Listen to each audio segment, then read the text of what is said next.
ये कहानी उन सिपाहियों की है जो अपनी मातृभूमि की रक्षा करते हुए ऐसी जगह पहुंचे जहां से वापस लौटना नामुमकिन था। एक ऐसी जगह जहां इतिहास रुक जाता है और परछाइयां जिंदा हो जाती है। दूसरे विश्व युद्ध का समय, रात का अंधेरा, गोलियों की आवाज थम चुकी थी, लेकिन मौत की गंध हवा में तैर रही थी।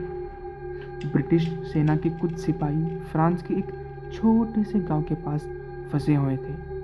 उनके पास खाने पीने का सामान खत्म हो चुका था और उनके साथियों की चीखें अभी भी उनके कानों में गूंज रही थी।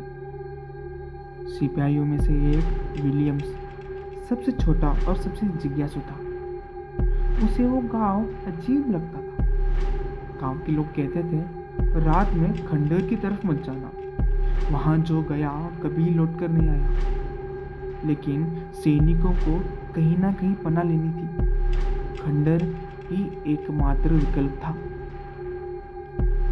रात गहरी हो चुकी थी। सिपाहियों ने खंडर में डेरा डाल दिया। विलियम्स को खंडर के बड़े दरवाजों पर अजीब सी आकृतियां दिखी, मानो कोई अज्ञात भाषा में कुछ लिखा हो। ये क्या है कप्तान? उसने पूछा। कप्तान रॉबर्ट ने उसे डांटते हुए कहा, ज्यादा मत सोचो, ये सब पुरानी चीजें हैं। हमें सुबह तक जिंदा रहना है, बस चुपचाप बैठो। लेकिन विलियम्स के दिल में बेचैनी थी। रात जैसे जैसे बढ़ती गई, खंडर से अजीब अजीब आवाजें आने लगी, जैसे किसी की फुसफुसाहट, किसी के कदमों की आवाज। आधी रात को अचानक एक सिपाही, एडवर्ड, चीखते हुए जागा। कौन था? कौन था? किसने मेरे कंधा पकड़ा? किसने मेरा कंधा पकड़ा? उसने कांपते हुए पूछा। बाकी सैनिक जाग गए। तूने सपना देखा होगा, कप्तान ने कहा। लेकिन एडवर्ड का चेहरा सफेद हो चुका था। नहीं सर, किसी ने मुझे जोर से खींचा, मैंने महसूस किया। उसी समय खंडर के एक कोने से किसी के रोने की आवाज आई। सैनिकों ने टॉर्च जलाई, लेकिन वहां कोई नहीं था। सिपाही अब डरने लगा था। विलियम्स ने देखा कि खंडहर की दीवारों पर उनकी परछाइयां अजीब अजीब हरकतें कर रही थी। सर, ये परछाइयां क्यों हिल रही है जबकि हम खड़े हैं? कप्तान ने गुस्से में कहा, डरो मत, ये सिर्फ हमारे भ्रम है, ये सिर्फ हमारा भ्रम है। लेकिन जैसे ही उन्होंने मुड़कर देखा, उनकी अपनी परछाइयां अलग हो चुकी थी। परछाइयां धीरे धीरे दीवार से उतरकर जमीन पर चलने लगी। वह एडवर्ड के पास पहुंची और उसके गले में अपने काले हाथ लपट दिए। एडवर्ड चीख नहीं पाया, उसकी सांस रुक गई, वह वहीं गिर पड़ा। विलियम्स ने खंडर की दीवारों पर लिखे उन अजीब निशानों को गौर से देखा। ये भाषा मैंने कहीं देखी है, ये युद्ध के समय के शाप से जुड़ा है। तभी खंडर की छत से एक भारी आवाज गूंजी, तुम लोग यहाँ क्यों आए हो?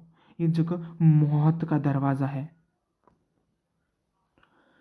सभी ने ऊपर देखा। वहां एक धुंधली आकृति थी।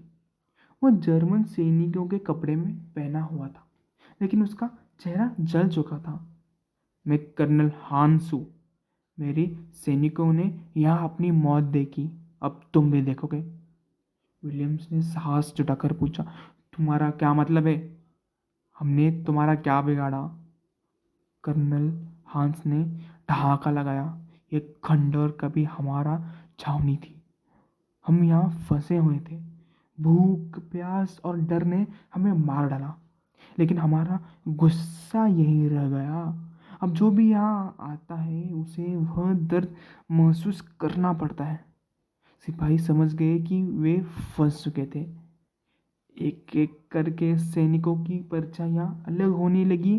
कप्तान ने चिल्लाया, भागो भागो, जो बच सकता है बचो। लेकिन खंडहर के दरवाजे बंद हो गए। विलियम्स ने देखा कि एडवर्ड की परछाई अब जिंदा हो चुकी थी। वह धीरे धीरे उसके पास आ रही थी। तुम सब अब हमारे साथ रहोगे, कर्नल हांस की आवाज गूंजी। खंडर की हर दीवार से हाथ निकलने लगे। सैनिक चिल्लाते रहे लेकिन कोई नहीं बच सका। सुबह होने पर गांव के लोग खंडर के पास आए। फिर से नए लोग की भी कहानी अब इसी खंडर में जुड़ गई। एक बुजुर्ग ने कहा, खंडर के अंदर खंडर के अंदर सिर्फ सन्नाटा था, लेकिन अगर कोई ध्यान से सुनता तो सिपाहियों की चीखें अभी भी वहीं गूंज रही थी।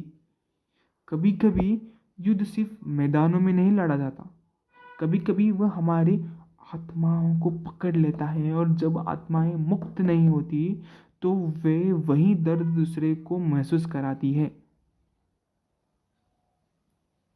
तो अगली बार जब किसी सुनसान जगह पर ठहरने की सोचो, यह याद रखना, कुछ कहानियां इतिहास में दर्ज नहीं होती, वे परछाइयों में छुपी रहती हैं।